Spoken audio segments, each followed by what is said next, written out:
We have visited a lot of different farms here on Bluegrass and Backroads. However, I don't think we've ever visited a sheep farm. We're about to drop in on Bob Maurer as he gives some 4-H students a tour of his Broken M sheep farm.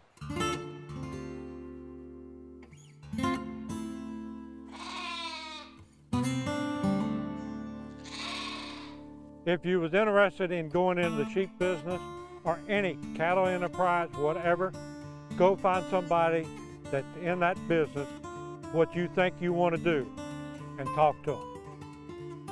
Run your finger along. Feel that hoof right up there? Now see how smooth that is now? That's what you want. Come on. Come on, let's go. Bob Maurer. It's a Broken M farm. The reason we named it Broken, because you're usually broke, so we thought that'd be appropriate.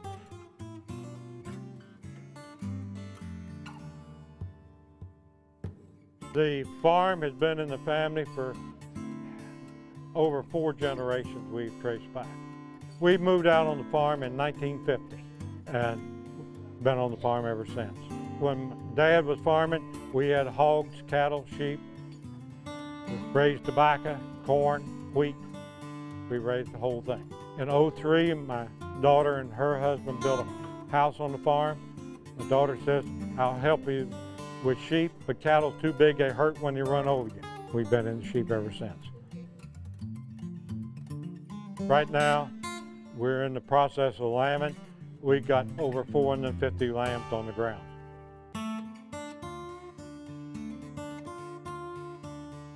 When we get done, we'll have between about 475 to 500 probably.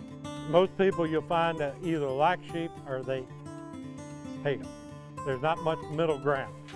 Sheep is not an animal you can put on the back 40 and go out once a week and look at. You've got to work with them all the time. Put it in there. Now. See how simple it is? I enjoy working with them because they're, I think, neat to work with, and they keep the farm nice and clean. And as my daughter says, when one does run over you, it's not like a 1,000 or 1,500 pound cow or steer hitting you. They weigh about 150, 160 pounds. So they tell us that we're probably in the top 10, 15 in number in the state with our 300 breeding ewes. I bought some sheep from a person that she wanted to get in the sheep business. She wanted to sell club lambs.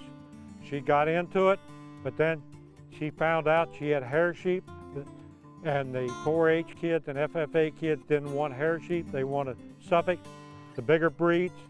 So she had to sell out and start over again. We are running about 50% of the people that think they want to get in the sheep business that comes up and spend some time with us. We had one couple spend 6 hours up here going through our operation. They decided they want a sheep operation. They're in a sheep operation, been there for several years now. But we've had a lot of them says, it's not for me, and don't go into it. I think we've done them a big favor by pointing out what all work was involved, and they didn't waste their time and money and be disappointed about it. So whatever enterprise you're going, whether it's raising corn, soybean, grain, livestock, find somebody that's in that business and working at it, and ask them the ins and outs. What do you see the future of your farm? Where do you see it going? I would say as long as my daughter and her husband, it'll be in a sheep operation.